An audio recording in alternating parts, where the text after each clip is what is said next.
दोस्तों, अगर आपको भी प्रधानमंत्री किसान सम्मान निधि की किस्त मिलती है और इस बार आपको प्रधानमंत्री किसान सम्मान निधि की जो किस्त होती है वो आपके खाते में नहीं पहुंची है और आपको किस्त नहीं मिली है दोस्तों आप अपना स्टेटस चेक करना चाह रहे हैं और स्टेटस देख लिया है और आपको कोई मिस्टेक नहीं मिल रही है, आपके सभी डाटा सही है, फिर भी आपको पीएम किसान सम्मान निधि की जो 13वीं किस्त होती है वो आपके खाते में नहीं पहुँची है। दोस्तों, एक बार अपना डाटा करेंट में चेक करना है और उसके लिए आपको अपना पीएम किसान पोर्टल पर आ जाना। उसके लिए आप अपना मोबाइल का एक ब्राउज़र खोल लेंगे तो उसमें टाइप करेंगे पीएम किसान पोर्टल। जैसे आप टाइप करेंगे पीएम किसान पोर्टल जहाँ से, वैसे आपको फर्स्ट लिंक मिलेगा, इस पर ओके कर देंगे वैसे आपको इस डैशबोर्ड पे आ जाना है। ठीक है, और जैसे आप आ जाएंगे तो आपको यहाँ से बहुत से ऑप्शन मिलेंगे। आपको जाना है बेनिफिशियरी स्टेटस। दोस्तों यदि आपका पेमेंट पहले से आ रहा है और पेमेंट रुक गया है तो आपको बेनिफिशियरी स्टेटस में ओके करना है दोस्तों। ठीक है दोस्तों, ओके करना है। वैसे आपको यहाँ से मोबाइल नंबर पे ओके रहना है, टिक करना है और यहाँ से एंटर वैल्यू में मोबाइल नंबर डालना है। और दोस्तों यहाँ से जो कैप्चा दिख रहा है, कैप्चा स्मॉल या कैपिटल या बर्ड्स में जैसे भी हैं आपको यहाँ से डालना है और गेटअप डाटा पे ओके कर देंगे। दोस्तों गेटअप डाटा जैसे आप ओके करेंगे वैसे आपका जो पीएम किसान सम्मान निधि का जो फॉर्म होगा वो आपको खुल के सामने आ जाएगा। दोस्तों इस फॉर्म में आपको सभी देख लेना, अच्छे से देखना है। जो पीएम सम्मान निधि का जो फॉर्म होता है आप देखना है कि हमारे फॉर्म में जो एलिजिबिलिटी होना चाहिए, जब भी आपको पीएम किसान सम्मान निधि की 13वीं किस्त मिलेगी दोस्तों। ठीक है दोस्तों, सबसे पहले आपको यहाँ से देख लेना है जो आधार डेमोजाई ऑथोराइज है वो आपको सक्सेस होना है। और दोस्तों जो है सेकंड नंबर पे आपको KYC डन होना चाहिए, यस होना चाहिए, और आपका एलिजिबिलिटी यस होना चाहिए, आप पात्र होना चाहिए और आपका आधार कार्ड होना चाहिए। दोस्तों यहाँ से जो पेमेंट होता है आप देखना है, यहाँ से अकाउंट नंबर NA है और आधार कार्ड मोड है। दोस्तों कुछ लोगों का ऐसा होता है आधार कार्ड मोड कर दिया है और अकाउंट नंबर भी दिया है, IFSC कोड भी दिया है और उन लोगों के भी पैसे नहीं आए। दोस्तों ऐसे रीजन में क्या होता है, गवर्नमेंट की तरफ से कुछ डाटा को ठीक किया जा रहा है तो उसकी वजह से उन्होंने डाटा को ठीक किया जा रहा है, उसकी वजह से उन्होंने आधार मोड भी कर दिया है और अकाउंट नंबर भी रख दिया है, फिर भी आपके अकाउंट में पैसे नहीं आए हैं क्योंकि वो आपका डाटा है वो पेंडिंग में चल रहा है। पेंडिंग की वजह से आपका डाटा सही नहीं किया गया है, उसकी वजह से आपका पेमेंट रुक गया है। दोस्तों जो थर्ड प्रॉब्लम आती है यहाँ से बैंक का प्रॉब्लम आती है। दोस्तों जो former record has been rejected आता है वो बैंक की तरफ से इशू आता है। बैंक का प्रॉब्लम होता है कि former record has been accepted होता है तो बैंक का इशू ये होता है कि आपने आधार कार्ड बैंक में अभी लिंक नहीं कराया है और आपका जो खाता है बैंक अकाउंट है वो आपके आधार कार्ड से लिंक नहीं है दोस्तों।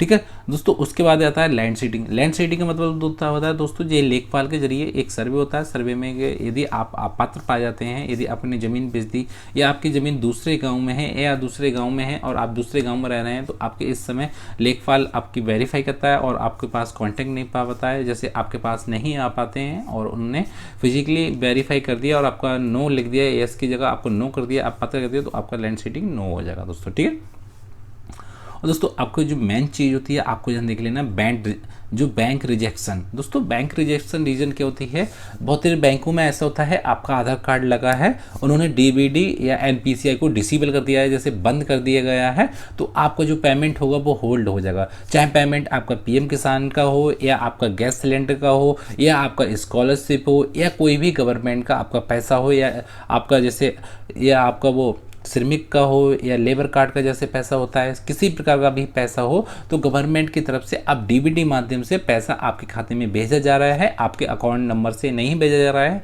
अब आधार कार्ड के जरिए आपको पैसा दिया जा रहा है। गवर्नमेंट का जितना भी पैसा होगा दोस्तों आपको आधार कार्ड के जरिए आपको पैसा आपके खाते में पहुँचाया जा रहा है दोस्तों। ठीक है दोस्तों, यह इन्होंने लिखा है बैंक रिजेक्शन रीजन।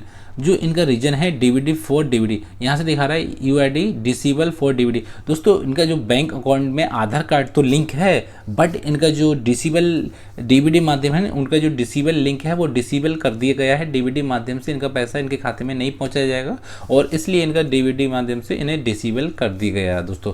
और डिसेबल जब तक इन्हें इनेबल नहीं करेंगे तब तक इनका जो पैसा होता है वो सभी गवर्नमेंट का होल्ड रहेगा, चाहे PM किसान सम्मान निधि हो या अन्य किसी प्रकार का पैसा हो वो अन्य भी इनके खाते में नहीं पहुंचेगा। दोस्तों आपको सिंपली कुछ नहीं करना है, आपको एक एप्लीकेशन देना है, सर आपको बैंक का नाम लिखना है, ब्रांच का नाम लिखना है और कुछ करना है। सर निवेदन इस प्रकार है कि मेरे आधार कार्ड को दोबारा से यहाँ से डिलीट किया जाए और दोबारा यहाँ से अकाउंट पे से मेरे आधार कार्ड को डिलीट किया जाएगा और दोबारा से मेरे अकाउंट पे आधार कार्ड दोबारा से लगाया जाए। इसके क्या होगा दोस्तों, जो इन्होंने जो डीबीडी माध्यम से आपका अकाउंट डिसेबल किया था, डीबीडी माध्यम से इनका पेमेंट डिसेबल किया था, एनपीसीआई से डिसेबल कर दिया था, तो आपका आधार कार्ड दोबारा से लगेगा तो आपका जो पेमेंट होगा डीबीडी माध्यम से वो इनेबल कर दिया जाएगा और आपकी डीबीडी एनपीसीआई का जो अकाउंट जो होगा, लेन देन होगा, वो आपका इनेबल हो जाएगा और जो भी गवर्नमेंट का लाभ होगा, जो भी पैसा होगा, पीएम किसान सम्मान निधि का जितना भी आपकी किस्तें रुकी होंगी वो आपके खाते में जल्द से जल्द ट्रांसफर हो जाएगा। दोस्तों यदि आपने डीबीडी बैंक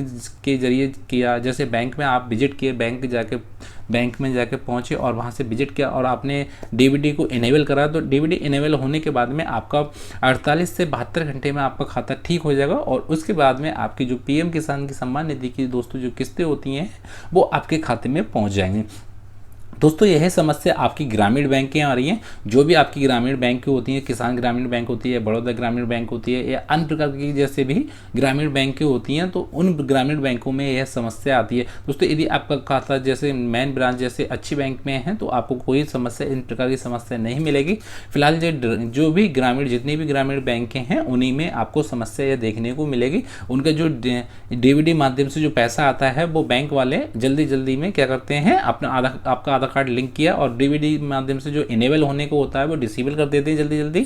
और जब डिसेबल हो जाएगा आपका डीबीडी माध्यम से तो आपको जितना भी पैसा आएगा गवर्नमेंट की तरफ से, चाहे किसी प्रकार का भी लाभ सही, चाहे पीएम किसान सम्मान निधि का सही या लेबर कार्ड का सही या अन्य किसी गवर्नमेंट का, आप गैस सिलेंडर का या किसी प्रकार का भी लाभ सही, वो आपको नहीं मिल पाएगा जब तक आपका डीबीडी इनेबल नहीं होगा। जब तक डीबीडी के माध्यम से आपका जो पैसा चालू नहीं होगा तब तक आपको गवर्नमेंट की तरफ से कोई भी लाभ नहीं मिलेगा। दोस्तों आपको स्टेटस चेक कर लेना है। यदि आपके स्टेटस में आपको डीबीडी यूआईडी डिसेबल डीबीडी पाया जाता है तो आपको बैंक में विजिट करना है और बैंक में विजिट करने के बाद में आप इसे इनेबल करा सकते हैं। दोस्तों इसको चेक करने के लिए यूडीआई की एक साइट थी, वो भी इस प्रकार अभी फिलहाल बिजी चल रही, टेक्निकल उस पर इशू चल रहा है, तो आप उस पर भी विजिट करने के बाद में आप उसके भी नहीं दे सकते। ओनली आपको बैंक में जाना है, बैंक में विजिट करना है, बैंक में संपर्क करना है और बैंक मैनेजर से आपको बोलना है कि हमारा सर जो डीबीडी जो यूडीआई डिसेबल जो डीबीडी माध्यम से हमारा पेमेंट आता है वो डीबीडी डिसेबल हो गया है, हम उसे इनेबल करना चाह रहे हैं। यदि आपको यही कुछ नहीं क्या मिले तो आपको सिंपली आपका स्टेटस होता है इसका एक स्क्रीनशॉट ले लेना है या इसका प्रिंट निकलवा लेना है। दोस्तों आप मोबाइल में इसका स्क्रीनशॉट लेके और किसी कैफे से इसका प्रिंट निकलवा लेना है और प्रिंट नहीं निकलवा पाए तो आप इसका स्क्रीनशॉट ले लेना और सीधे मैनेजर को दिखा देना, सर ये बैंक रिजेक्शन रीजन आ रही है और उसकी वजह से जो हमारा पीएम किसान का जो पैसा होता है वो रुक गया है। और जब सर आपका देख लेंगे तो आपका जो डीबीडी इनेबल कर देंगे, उसके बाद में आपका जो पेमेंट होगा वो सब आपके खाते में पहुंच जाएगा। दोस्तों ठीक है। दोस्तों अगर आपको हमारी जानकारी पसंद आई तो प्लीज़ हमारे चैनल को सब्सक्राइब कर लें और बेल आइकन को प्रेस कर दें। दोस्तों फिर मिलते हैं अगली वीडियो में, उसके लिए दोस्तों जय हिंद जय भारत। दोस्तों।